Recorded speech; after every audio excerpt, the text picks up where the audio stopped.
Reliance industries ചെയർമാനായ മുകേഷ് അംബാനി കമ്പനിയുടെ 48ാം വാർഷികത്തോടനുബന്ധിച്ച് നടന്ന ജനറൽ മീറ്റിംഗിൽ ഒരു പ്രസംഗം നടത്തി. ഈ പ്രസംഗത്തിൽ ശരിക്കും പറഞ്ഞാൽ ഇന്ത്യയെക്കുറിച്ചുള്ള ഭാവി, ലോകത്തെക്കുറിച്ചുള്ള ഉത്കണ്ഠ ഇതൊക്കെ തന്നെ അദ്ദേഹം വ്യക്തമായിട്ട് പങ്കുവെക്കുന്നു.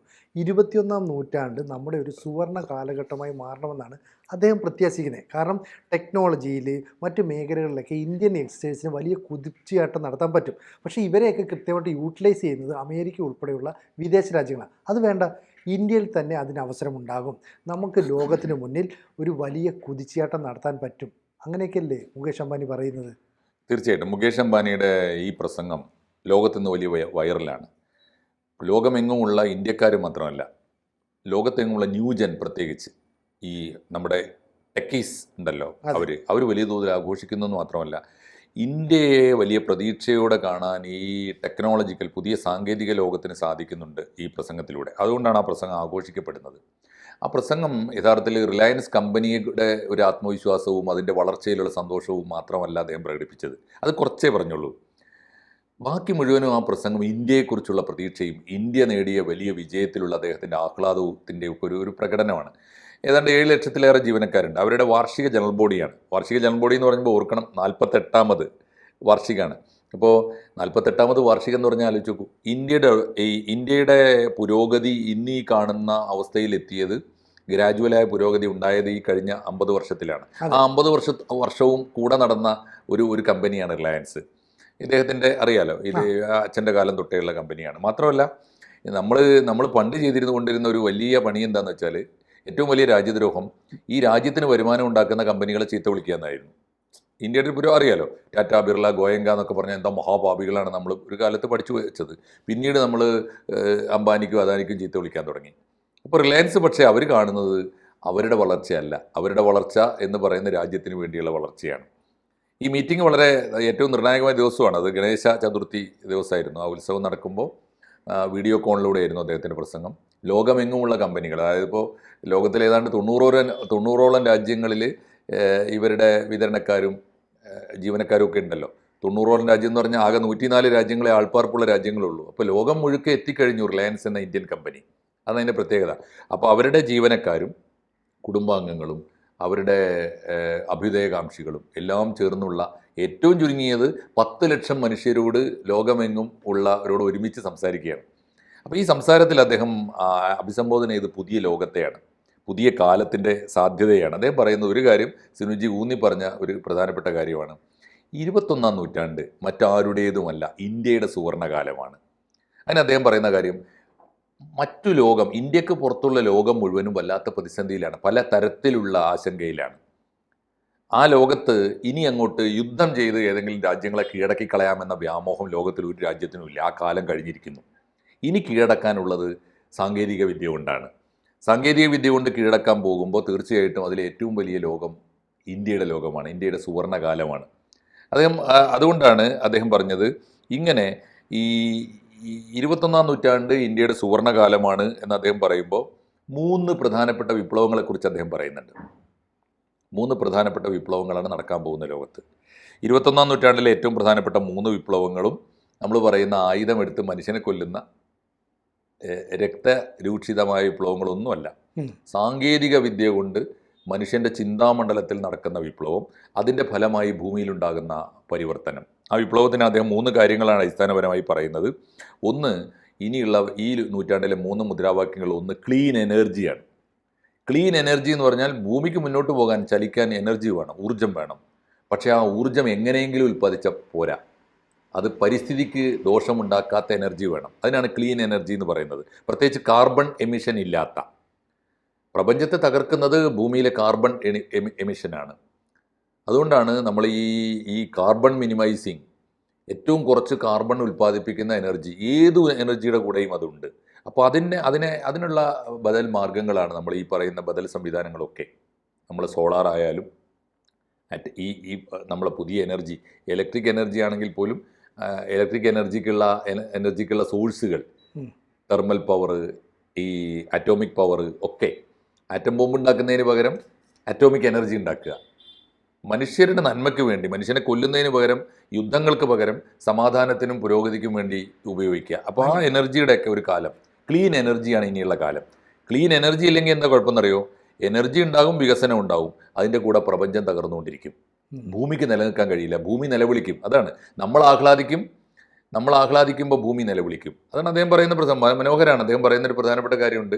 ഇപ്പോൾ നമ്മുടെ ഭൂമി ഇപ്പോൾ ഈ ഓസോൺ പാളികൾ തകർന്നുകൊണ്ടിരിക്കുകയാണ്, ആഗോളതാപം കൂടിക്കൊണ്ടിരിക്കുകയാണ്, ക്ലൈമറ്റ്, കാലാവസ്ഥാ വ്യതിയാനം ലോകത്തിലെ എല്ലാ മനുഷ്യരുടെയും വലിയ ഉത്കണ്ഠയാണ്. ഒന്ന് ആലോചിച്ച് നോക്കൂ, നമ്മുടെ കരയിലെ ജലനിരപ്പ് താണു പോവുകയാണ്, കടലിലെ ജലനിരപ്പ് പൊങ്ങുകയാണ്. എന്നിട്ട് ഭൂമിയിലെ പല കരയെയും പല വൻകരകളെയും കടൽ വിഴുങ്ങുകയാണ്. ചുട്ടുപൊള്ളുന്ന വേനൽക്കാലത്ത്, ചുട്ടുപൊള്ളുന്ന വെയിലത്ത് ആഗോളതാപം കൂടി വരുമ്പോൾ വെള്ളപ്പൊക്കം ഉണ്ടാവുന്നു. എന്താ കാരണം? കാലാവസ്ഥാ വ്യതിയാനത്തിൽ ഈ ആഗോളതാപത്തിൽ മഞ്ഞുമലകൾ ഉരുകി വരുന്നു, എന്നിട്ട് വെള്ളപ്പൊക്കം ഉണ്ടാവുന്നു. ഒന്ന് ആലോചിച്ച് നോക്കൂ. വേനൽക്കാലത്താണല്ലോ പലപ്പോഴും നമ്മൾ വെള്ളപ്പൊക്കം അനുഭവിക്കുന്നത്. അപ്പോൾ ഇങ്ങനെ ഒരു കാലത്ത് ക്ലീൻ എനർജി വളരെ പ്രധാനപ്പെട്ട ഒരു കാര്യമാണ്. ഇന്ത്യ അത് വലിയ മുൻകൈയാണ് എടുക്കുന്നത് എന്ന് അദ്ദേഹം പറയുന്നുണ്ട്. 2 ജിനോമിക്സ് ആണ്. ഇന്ത്യയുടെ ഇനി ലോകത്തിലെ ഉൽപ്പാദനത്തിൻ്റെ ഒരു പ്രധാനപ്പെട്ട കാര്യം ജെനറ്റിക്കൽ ഇടപെടലാണ്, ജീനുകളിൽ തന്നെ. അത് അറിയാലോ, ജനിതക പരിവർത്തനം. അത് വിത്തുകളിൽ ഉൾപ്പെടെ, കൃഷിയിൽ മാത്രമല്ല, മരുന്നുകളിൽ അതുണ്ട്, നമ്മുടെ കൃഷിയിൽ മാത്രമല്ല വ്യവസായത്തിൽ അതുണ്ട്, എല്ലാ രംഗത്തും ജനിതക പരിവർത്തനം എന്ന ജിനോമിക്സ് ഒരു പ്രധാനപ്പെട്ട മാറ്റമാണ് ഇനി വരുത്താൻ പോകുന്നത്. ഭൂമിയിൽ ഏത് ഉൽപ്പന്നം ഉണ്ടാകുമെന്ന് നമ്മൾ നട്ട് നനച്ച് വളർത്തി വരുമ്പോൾ, കായ്ച്ചു വരുമ്പോൾ മാത്രമല്ല, ആ ഉൽപ്പന്നത്തിൻ്റെ സ്വഭാവം എന്തായിരിക്കുമെന്ന് ജീനുകളിൽ തന്നെ ഇടപെടുക, വിത്തുകളുടെ ജീനുകളിൽ. അതാണല്ലോ ആ പരിവർത്തനം ലോകത്ത് വലിയ മാറ്റം ഉണ്ടാക്കുന്നുണ്ട്. ഇന്ത്യ വളരെ പോസിറ്റീവായിട്ട് അത്തരം കാര്യങ്ങൾ മുന്നേറിക്കൊണ്ടിരിക്കുന്നതാണ്. രണ്ടാമത്തെ ഒരു കാര്യം അദ്ദേഹം പറഞ്ഞു. മൂന്നാമത്തെ കാര്യം അദ്ദേഹം പറഞ്ഞത് നമുക്കൊക്കെ അറിയാവുന്ന പോലെ പുതിയ കാലത്തെ ഏറ്റവും വലിയ വിപ്ലവം AI ആണ്, ആർട്ടിഫിഷ്യൽ ഇൻ്റലിജൻസ് അല്ലെങ്കിൽ നിർമ്മിത ബുദ്ധിയാണ്. ആ നിർമ്മിത ബുദ്ധിയെക്കുറിച്ച് അദ്ദേഹം നടത്തുന്നൊരു സ്റ്റേറ്റ്മെൻറ്റ് ഇതുവരെ ഞാൻ എൻ്റെ വായനയിൽ എവിടെയും, എൻ്റെ ശ്രദ്ധയിൽ എവിടെയും ആ പ്രയോഗം കേട്ടിട്ടില്ല. അദ്ദേഹം പറയുന്നത് കാലത്തിൻ്റെ കാമധേനുവാണ് AI. പുതിയ കാലത്തിൻ്റെ കാമധേനുവാണ് AI എന്ന് പറഞ്ഞാൽ അത് ഇന്ത്യക്കാർക്ക് മാത്രം മനസ്സിലാകുന്നൊരു ഭാഷയാണ്. കാമധേനു ഇന്ത്യൻ ഫിലോസഫിയിൽ ഒരു വലിയ പാഠമാണ്, ഒരു വലിയ മിത്താണ്. കാമധേനു അറിയാലോ? കാമധേനു എന്ന് പറഞ്ഞാൽ ഒരിക്കലും നമുക്ക് കറന്നാൽ തീരാത്ത ഈ പാല് നൽകുന്ന വലിയൊരു വിപ്ലവത്തിൻ്റെ പേരാണ്, ഒരു പ്രതീകമാണത്. അപ്പോൾ അതിൻ്റെ അർത്ഥം എന്ന് വെച്ചാൽ ഒരിക്കലും നമുക്ക് ഉപയോഗിച്ചാലും തീരാത്തത്ര സമൃദ്ധിയുടെ പേരാണത് കാമധേനു. പക്ഷേ കാമധേനു എന്ന് ഒരു ഇന്ത്യൻ കുത്തകയായ റിലയൻസിൻ്റെ മുതലാളി മുകേഷ് അംബാനി പറയുമ്പോൾ അതിനർത്ഥമുണ്ട്. കാമധേനുവിനെ വെറുതെ കിട്ടിയതല്ല, ഇന്ത്യൻ ഫിലോസഫിയിൽ അതൊരു വലിയൊരു പാഠമാണ്. കാമധേനുവിനെ കിട്ടുന്നത്, കാമധേനു മാത്രമല്ല, ഇന്ത്യയിലെ നമ്മുടെ സംസ്കാരത്തിലെ ഐശ്വര്യത്തിൻ്റെ സകല പ്രതീകങ്ങളും കിട്ടുന്നത് പാലാഴി മഥനത്തിലാണ്. പാലാഴി മഥനം എന്ന് പറഞ്ഞാൽ ചെറിയ കാര്യമല്ലല്ലോ, ചെറിയ കർമ്മമല്ലല്ലോ. ലോകത്തിലെ തലമുറകളായി നീണ്ടു നിന്ന വലിയൊരു അധ്വാനത്തിൻ്റെ പരമ്പരക്കാണ് പാലാഴി മഥനം എന്ന് പറയുന്നത്. മഹാസമുദ്രത്തെ കടഞ്ഞെടുക്കുകയാണ്, മന്ദരപർവ്വതത്തെ കൊണ്ടുവന്ന് കടക്കോലായിട്ട് നിർത്തുകയാണ്. എന്നിട്ട് അതിന് കയറാക്കുന്ന ആരെയാണ്? വാസുകി എന്ന ഈ സർപ്പരാജാവിനെയാണ്. എന്നിട്ട് ആരൊക്കെയാണ്? എല്ലാവരും ചേർന്ന്, ലോകത്തിലുള്ള അന്ന് പ്രപഞ്ചത്തിലുള്ള എല്ലാവരും ചേർന്ന് ആണ് ഈ അധ്വാനിക്കുന്നത്. ആരൊക്കെ? ദേവന്മാരും അസുരന്മാരും, എല്ലാവരും. മുഴുവൻ ദേവന്മാരും വന്നിട്ട് വാല് പിടിക്കുന്നു, മുഴുവൻ അസുരന്മാരും വന്നിട്ട് പാമ്പിൻ്റെ തല പിടിക്കുന്നു. അങ്ങനെ മഥനം തുടങ്ങുന്നു. അപ്പോൾ ലോകം കിടുങ്ങുന്നു, പ്രപഞ്ചമാകെ കിടുങ്ങുന്നു. 2 സംഭവം. ആദ്യത്തെ 2 പ്രതിസന്ധി, ഒന്ന് മന്ദരപർവ്വതം താണുപോകുന്നു. അപ്പോൾ മഹാവിഷ്ണു രണ്ടാമത്തെ അവതാരം കൂർമ്മത്തിൻ്റെ അവതാരമായി വന്നിട്ട് മന്ദരയെ വീണ്ടും പൊക്കി നിർത്തുന്നു. എന്ത് മനോഹരമാണ്, ആലോചിച്ച് നോക്കൂ. ഞാൻ പറയാറുണ്ട് എല്ലാവരോടും, എൻ്റെ വിദ്യാർത്ഥികളോട് പ്രത്യേകിച്ച് പറയാറുണ്ട്, മിത്തുകൾ ഒരിക്കലും നിങ്ങൾ തലച്ചോറ് കൊണ്ട് വായിക്കരുത്. തലച്ചോറ് കൊണ്ട് വായിച്ചാൽ നിങ്ങൾക്ക് ഭ്രാന്താവും. അതേസമയത്ത് ഹൃദയം കൊണ്ട് വായിച്ചാലോ നിങ്ങൾ വളരുകയും ചെയ്യും, നമ്മുടെ മനസ്സ് വിശാലമാവുകയും ചെയ്യും. ഒന്ന് മന്ദരപർവ്വതം നേരെയാക്കി നിർത്തി. രണ്ടാമത്തെ കാര്യം എന്താ?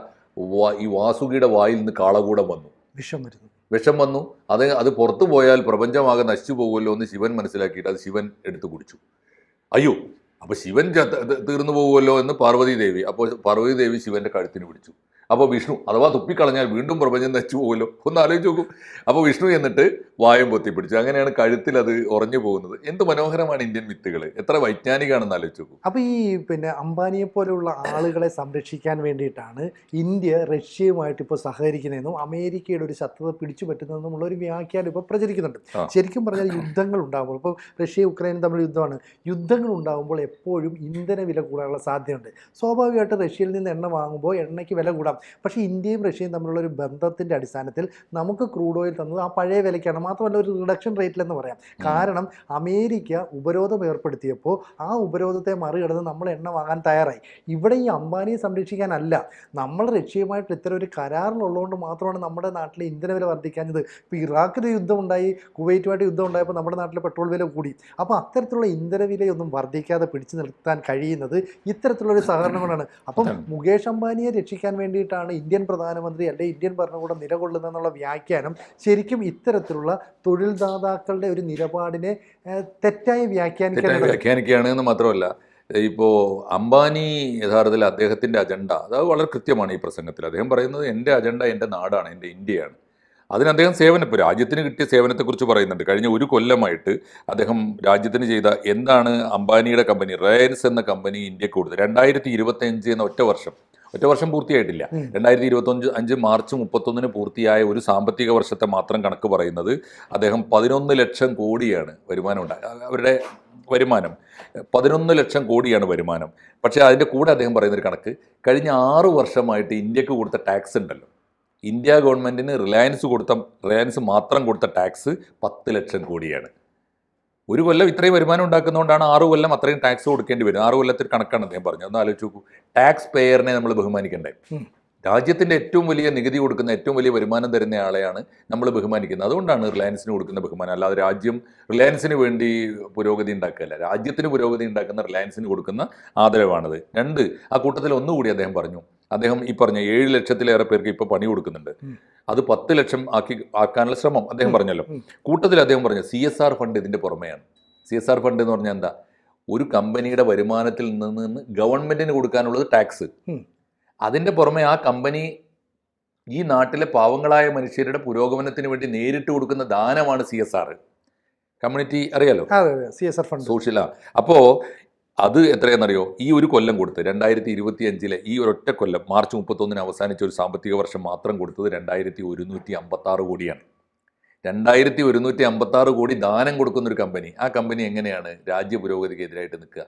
അപ്പോൾ ഇതൊരു പ്രധാനപ്പെട്ട ചോദ്യമാണ്. അതുകൊണ്ട് അദ്ദേഹം ഉയർത്തിപ്പിടിക്കുന്നൊരു കാര്യം ഇതാണ്. അത് പറഞ്ഞാലേ പൂർത്തിയാവുള്ളൂ. അദ്ദേഹം പറയുന്നത് മോദിജി കഴിഞ്ഞ 10 കൊല്ലമായി അദ്ദേഹം 10 കൊല്ലം കൊണ്ട് ഇന്ത്യയിലെ GDP വലിയ തോതിൽ വളർത്തി. പ്രതിശീർഷ വരുമാനം കൂടി. അതുകൊണ്ട് ഇന്നിപ്പോൾ ലോകത്തിലെ ടോപ്പ് 4 ഒരാളാണ് ഇന്ത്യ. ടോപ്പ് 4 എന്ന് പറഞ്ഞാൽ നമുക്ക് എണ്ണാവുന്നതേ ഉള്ളൂ ആരൊക്കെ ആയിരിക്കും അത്. ആ കൂട്ടത്തിൽ ഇന്ത്യയാണ് 4. ഇനി അദ്ദേഹം പറയുന്നത് ടോപ്പ് 4 മോദിയുടെ മുദ്രാവാക്യം ഇന്ത്യ ഫസ്റ്റ് എന്നാണ്. ടോപ്പ് 4 എന്ന് പറഞ്ഞാൽ നമുക്ക് ഇപ്പോൾ ചൈനയോടൊപ്പം നിൽക്കണം, നമുക്ക് റഷ്യയോടൊപ്പം നിൽക്കണം എന്നതിനേക്കാളേറെ നമ്മൾ കാണുന്നത് ഈ ടോപ്പ് 4 ഇന്ത്യ ഫസ്റ്റ്, അതായിരിക്കണം നമ്മുടെ മുദ്രാവാക്യം. അതുകൊണ്ട് AI ആണ് നമ്മുടെ കാമധേനു. 21ാം നൂറ്റാണ്ട് ഇന്ത്യയുടെ സുവർണകാലമാണ്. അതുകൊണ്ട് ഇന്ത്യക്കാർക്ക് വലിയ ആത്മവിശ്വാസം നൽകുന്ന, ലോകത്തിലെ സാങ്കേതിക വിദ്യക്ക് വലിയ പുതിയ വെളിച്ചം തുറക്കുന്ന അതിഗംഭീരമായ പ്രസംഗമാണ് മുകേഷ് അംബാനിയുടെ പ്രസംഗം. ആ പ്രസംഗത്തെ ഇന്ത്യക്കാർ ആവേശത്തോടെ സ്വാഗതം ചെയ്യുന്നു. ലോകം കൗതുകത്തോടെ കാണുകയും ഇന്ത്യയുടെ ഭാവിയെക്കുറിച്ച് പ്രവചിക്കുകയും ഇന്ത്യയിലേക്ക് കൗതുകത്തോടെ നോക്കാൻ പ്രേരിപ്പിക്കുകയും ചെയ്യുന്നു. 48ാം വാർഷികം എന്ന് പറഞ്ഞാൽ ചെറിയൊരു കാലയളവല്ല. ഇത്രയും കാലമായിട്ട് ഇന്ത്യയെ വളർത്തിയ ഒരു കമ്പനിയുടെ പേരാണ് റിലയൻസ്. നമുക്ക് റിലയൻസിന് നല്ല ഭാവി നേരാം, മുകേഷ് അംബാനിക്ക് ദീർഘായുസ് നേരാം, ഇന്ത്യക്ക് നല്ല ഭാവി സ്വപ്നം കാണുകയും ചെയ്യാം. കൂടുതൽ വാർത്തകളും വിശേഷങ്ങളും നിങ്ങളിലേക്ക് എത്താൻ ABC മലയാളം സബ്സ്ക്രൈബ് ചെയ്യുക, ബെൽ ബട്ടണും അമർത്തുക.